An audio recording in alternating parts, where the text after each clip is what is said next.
Hello everyone, I am Vardhan. Welcome to our channel TradeX. Stock market investing through wealth create చేసుకోవడానికి ఒక high growth opportunity ఉన్న stock analysis తో మనం ముందుకు వెళ్దాం. మీరు మీ కోసం ఒక స్ట్రాంగ్ పోర్ట్ఫోలియోని బిల్డ్ చేసుకోవాలి అనుకుంటే మీ దగ్గర ఒక స్ట్రాంగ్ స్ట్రాటజీ ఉండి తీరాలి. ఈ స్ట్రాటజీ కోసం మీరు చాలా పారామీటర్స్ ని తెలుసుకోవాల్సి ఉంటుంది. అలాగే హై గ్రోత్ ఉన్న గుడ్ స్టాక్ ని ఐడెంటిఫై చేయడానికి కంపెనీ ఫండమెంటల్స్ అలాగే టెక్నికల్ విషయంలో ఇన్ డెప్త్ అనాలిసిస్ పారామీటర్ ని ఫాలో అవ్వవలసి ఉంటుంది.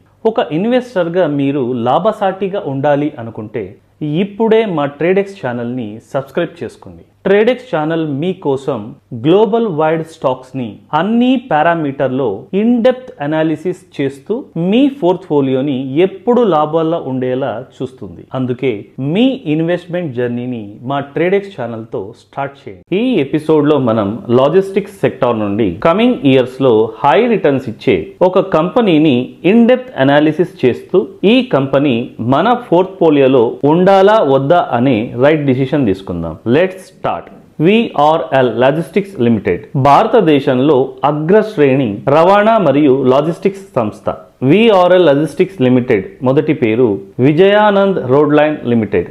1976లో కర్ణాటకలోని గడక్ పట్టణంలో శ్రీ విజయ్ శంకేశ్వర్ గారు ఒకే ఒక ట్రక్ తో మొదలు పెట్టారు ఈ సంస్థని. చిన్న స్థాయిలో ప్రారంభమై ఈ సంస్థ ప్రస్తుతం దేశవ్యాప్తంగా వేల సంఖ్యలో వాహనాలతో ట్రాన్స్పోర్ట్ రంగంలో అగ్రస్థాయిలో నిలిచింది. ఈ సంస్థ ఒక ప్రధాన కార్పొరేట్ కార్యాలయం కర్ణాటకలోని హుబ్లీలో ఉంది. ప్రస్తుతానికి దేశంలోని 23 రాష్ట్రాల్లో మరియు కేంద్రపాలిత ప్రాంతాల్లో తమ ట్రాన్స్పోర్ట్ కార్యకలాపాలను సాగిస్తూ వస్తుంది. అందులో గూడ్స్ అండ్ ట్రాన్స్పోర్ట్ దేశంలో అతిపెద్ద ప్రైవేట్ కమర్షియల్ వాహనాల నెట్వర్క్, సాధారణ పార్సల్ సేవలు మరియు ఫుల్ ట్రక్ లోడ్ సేవలు, సుమారు 3900కు పైగా ట్రక్కులతో వివిధ రకాల సరుకుల రవాణాకు వినియోగించబడుతున్నాయి. దాంతో పాటు ప్యాసింజర్ ట్రాన్స్పోర్ట్ కూడా ఉన్నాయి. అందులో విజయానంద్ ట్రావెల్స్ పేరుతో నడిపిస్తున్న బస్సుల సర్వీసులు, అలాగే 419 లగ్జరీ బస్సులు, సెమీ లగ్జరీ బస్సులు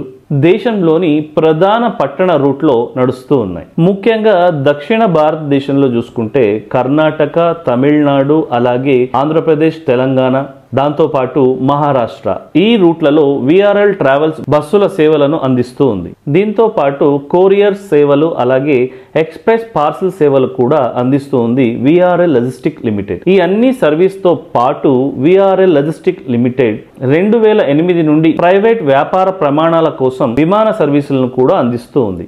దేశవ్యాప్తంగా చూసుకుంటే ఈ VRL లాజిస్టిక్స్ సంస్థ 1000కి పైగా బ్రాంచులను కలిగి ఉంది. అలాగే భారీ స్థాయిలో అన్ని పట్టణాలలో ఈ ఒక సంస్థ యొక్క గోదాములు ఉన్నాయి. దీంతో పాటు ప్రతి బస్సుకు ప్రతి ట్రక్కుకు GPS వ్యవస్థ కూడా ఈ కంపెనీ అందిస్తూ ఉంది. చిన్న మరియు మధ్య స్థాయిలో వ్యాపారాలకు అన్ని రకాల సేవలను అందిస్తూ ట్రాన్స్పోర్ట్ రంగంలో నంబర్ 1గా నిలిచింది VRL లాజిస్టిక్స్ సంస్థ.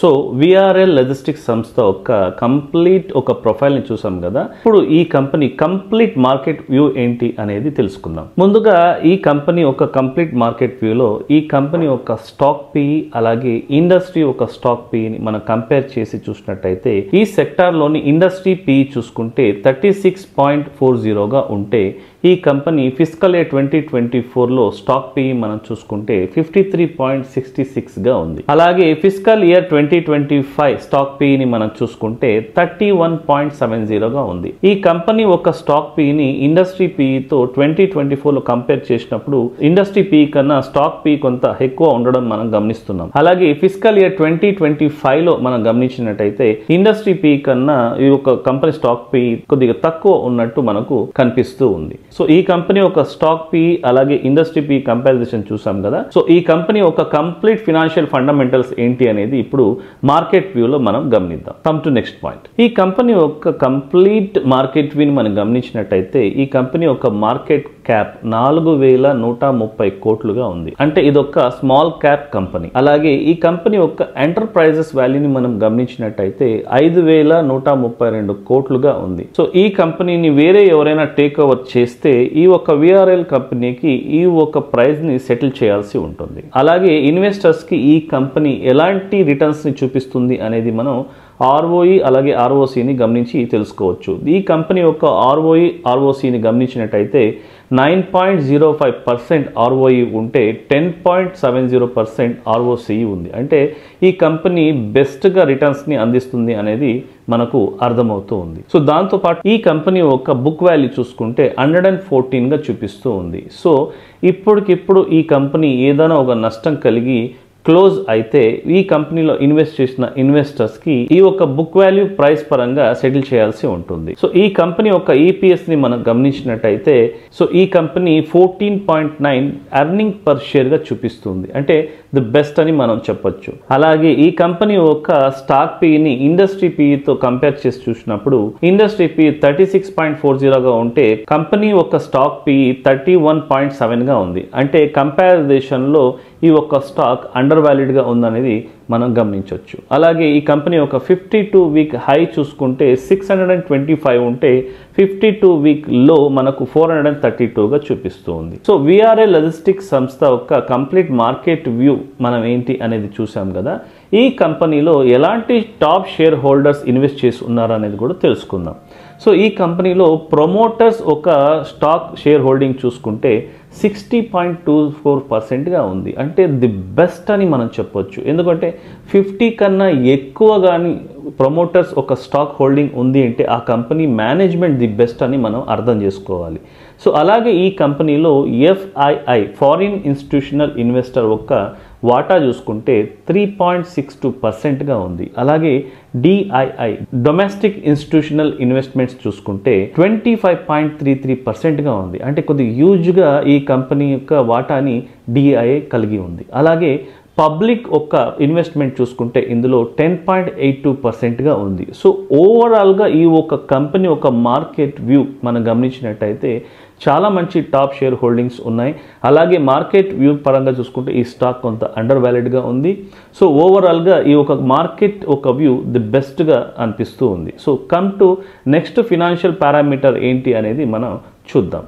ఈ కంపెనీ ఒక 2 years ఫినాన్షియల్ పారామీటర్ వ్యూలో రెవెన్యూ దాని తర్వాత ఆ కంపెనీ యొక్క నెట్ ప్రాఫిట్ని మనం కంపేర్ చేసి చూద్దాం. దాంతోపాటు ఈ కంపెనీ యొక్క PBT అలాగే PATని కూడా మనం గమనిద్దాం. సో ముందుగా ఫిజికల్ ఇయర్ 2023లో ఈ కంపెనీ యొక్క రెవెన్యూని చూసుకుంటే 2649 crore ఉంది. అలాగే ఈ కంపెనీ యొక్క నెట్ ప్రాఫిట్ని చూసుకుంటే 323 crore ఉంది. సో ఫిజికల్ ఇయర్ 2024తో మనం చూసినప్పుడు ఈ కంపెనీ యొక్క రెవెన్యూ 2889 crore ఉంది. అంటే ఫిజికల్ ఇయర్ 2023 కన్నా 2024లో రెవెన్యూ ఒక గ్రోత్ బాగా పెరిగిందనేది మనం గమనించవచ్చు. అలాగే ఫిజికల్ ఇయర్ 2024లో ఈ కంపెనీ యొక్క నెట్ ప్రాఫిట్ 89 crore ఉంది. అంటే 2023తో కంపేర్ చేసుకుంటే నెట్ ప్రాఫిట్ 24లో కొద్దిగా తగ్గిందనేది మనం గమనించవచ్చు. అలాగే ఈ కంపెనీ యొక్క ప్రాఫిట్ బిఫోర్ ట్యాక్స్ చూసుకుంటే 121 crore ఉంటే ప్రాఫిట్ ఆఫ్టర్ ట్యాక్స్ 89 crore ఉంది. సో ఓవరాల్గా ఈ కంపెనీ ఒక revenue growth year on year పెరుగుతూ వస్తుంది. అలాగే నెట్ ప్రాఫిట్లో 23కి 24కి కంపేర్ చేసినప్పుడు కొద్దిగా తగ్గినట్టు అనిపిస్తుంది. ఈ కంపెనీ యొక్క 2 years ఫినాన్షియల్ పారామీటర్ కంపేర్ చేసినప్పుడు ఈ కంపెనీ యొక్క రెవెన్యూ గ్రోత్ బాగా ఉందనేది మనం గమనించవచ్చు. So come to next point. ఈ కంపెనీ ఇందులో ఇన్వెస్ట్ చేసిన ఇన్వెస్టర్స్కి ఎలాంటి ప్రాఫిట్ని ఇయర్ ఆన్ ఇయర్ జనరేట్ చేస్తూ వస్తుంది అనేది ఇప్పుడు మనం ROE ఆ తర్వాత ROCEని కంపేర్ చేస్తూ చూద్దాం.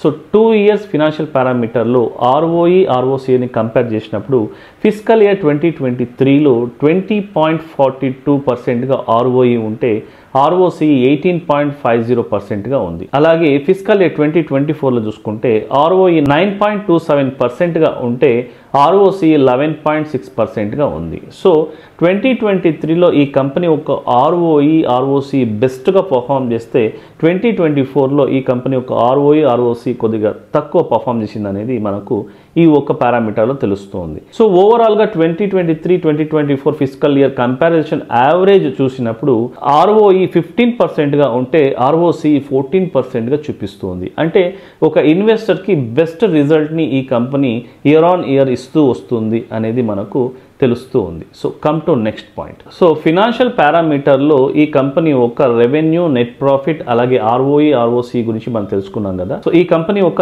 ఇయర్ ఆన్ ఇయర్ ఫినాన్షియల్ ఒక గ్రోత్ ఏంటనేది మనం తెలుసుకుందాం. Come to next point. ఈ కంపెనీ ఒక రెవెన్యూ చూసుకుంటే ఫిజికల్ ఇయర్ 2023లో 2649 crore ఉంటే ఫిజికల్ ఇయర్ 2024లో 2889 crore ఉంది. అంటే ఫిజికల్ ఇయర్ 23కి ఫిజికల్ ఇయర్ 24కి కంపేర్ చేసినప్పుడు సో ఈ ఒక కంపెనీ లాస్ట్ ఇయర్ బాగా పర్ఫామ్ చేసింది రెవెన్యూ గ్రోత్లో అనేది తెలుస్తుంది. అలాగే ఈ కంపెనీ ఒక రిజర్వ్ ఎలా మెయింటైన్ చేస్తుంది అనేది చూసుకుంటే ఫిజికల్ ఇయర్ 2023లో ఈ కంపెనీ 888 crore రిజర్వ్ చేస్తే ఫిజికల్ ఇయర్ 2024లో 907 crore ఈ కంపెనీ రిజర్వ్ చేసింది. అంటే రిజర్వ్లో కూడా ఈ ఒక కంపెనీ ఒక గ్రోత్ మనకు కనిపిస్తూ ఉంది ఇయర్ ఆన్ ఇయర్. అలాగే ఈ కంపెనీ డెట్ అంటే అప్పు చూసుకుంటే ఓవరాల్గా ఫిజికల్ ఇయర్ 2023లో 720 crore ఉంటే ఫిజికల్ ఇయర్ 2024లో 1027 crore అది పెరిగింది. అంటే ఈ కంపెనీ ఇయర్ ఆన్ ఇయర్ అంటే లాస్ట్ ఒక 2 years కంపారిజన్లో కొంత అప్పు పెరిగింది అనేది మనం గమనించవచ్చు.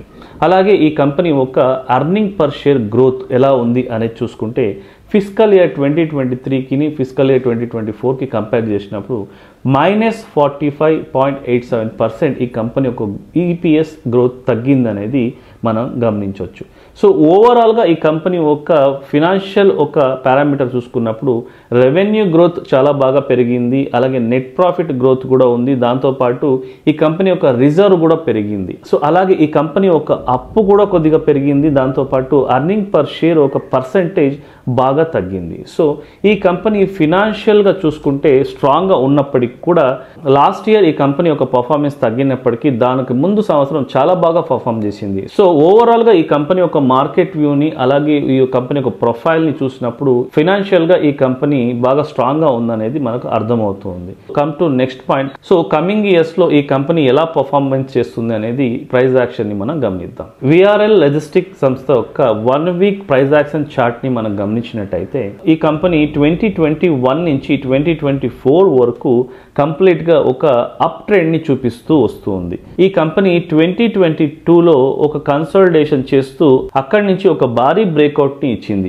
అలాగే 2024లో ఈ కంపెనీ ఒక అప్సైడ్ ట్రెండ్ లైన్ని అలాగే ఒక సపోర్ట్ని బ్రేక్ చేసుకుంటూ అక్కడి నుంచి కంప్లీట్గా ఒక డౌన్ ట్రెండ్ని చూపిస్తూ 2025లో ఈ కంపెనీ ఒక కన్సాలిడేషన్ జోన్లో వచ్చి ఆగింది. సో ఇక్కడి నుంచి ఈ కంపెనీ ఒక రెసిస్టెంట్ని బ్రేక్ చేసుకుని ఒక అప్పర్ మూమెంట్ ఇస్తుందా ప్రైస్ యాక్షన్, లేదా ఆ ఒక కన్సాలిడేషన్ జోన్ నుంచి డౌన్ ట్రెండ్ని కంటిన్యూ చేసి మరో ఒక సపోర్ట్ని క్రియేట్ చేసి అక్కడి నుంచి ఒక అప్సైడ్ మూమెంట్ ఇస్తుందా అనేది కమింగ్ ఇయర్స్లో మనం గమనించుకోవాల్సిన విషయం. ఓవరాల్గా ప్రైస్ యాక్షన్ని చూసినప్పుడు ఈ కంపెనీ 2022 నుండి 2024 వరకు ఒక కంప్లీట్ అప్ ట్రెండ్ని చూపించింది. అలాగే 24 నుంచి 25 వరకు కంప్లీట్గా ఒక డౌన్ ట్రెండ్ని ఫాలో అవుతూ వస్తుంది. ఇప్పుడు అట్ ప్రెసెంట్ కన్సాలిడేషన్ జోన్లో ఉంది ఈ కంపెనీ ఒక ప్రైస్ యాక్షన్. సో ఇక్కడి నుంచి ఒక అప్ మూమెంట్ తీసుకోవడమా లేదా ఇక్కడి నుంచి ఒక డౌన్ ట్రెండ్ని కంటిన్యూ చేయడమా అనేది ఈ కంపెనీ ఒక ఫినాన్షియల్ పారామీటర్ని మనం గమనించినప్పుడు 2023లో మంచి రిజల్ట్స్ ఇచ్చింది. 2024లో కొంతవరకు ఈ కంపెనీ ఒక రిజల్ట్ తగ్గిందనేది మనం అర్థం చేసుకోవాలి. So VRL logistic limited company యొక్క కంప్లీట్ ప్రొఫైల్ని, మార్కెట్ వ్యూని అలాగే ఫండమెంటల్స్ అండ్ టెక్నికల్ ఆస్పెక్ట్లో ప్రైస్ యాక్షన్ని కూడా మనం గమనించాం కదా. సో ఇప్పుడు ఈ కంపెనీ మన పోర్ట్ఫోలియోలో ఉండాలా వద్దా అనేది కంప్లీట్గా మీ రీసెర్చ్, మీ చాయిస్. సో లాజిస్టిక్స్ సెక్టార్లో నుంచి ఒక బెస్ట్ కంపెనీ ఒక ఇన్డెప్త్ అనాలిసిస్ని మనం గమనించాం కదా. సో మరో ఒక సెక్టార్ నుంచి ది బెస్ట్ కంపెనీ ఇన్డెప్త్ అనాలిసిస్తో మీ ముందుకు వస్తాను. Until then signing off Vardhan.